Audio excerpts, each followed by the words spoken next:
The Divine Comedy by Dante Alighieri. Why did I read this title when I've known the story for ages? Because sometimes you want to be swept away by the original text.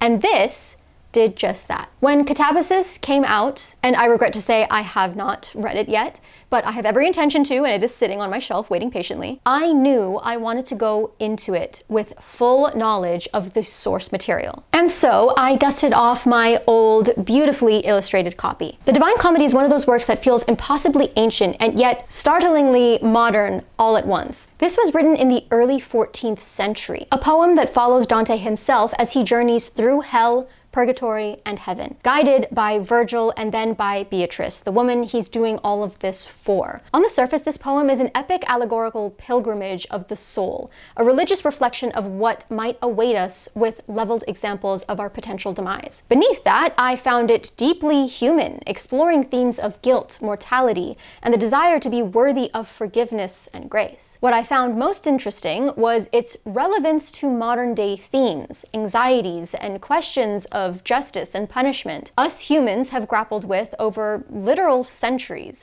and still haven't found tangible answers for.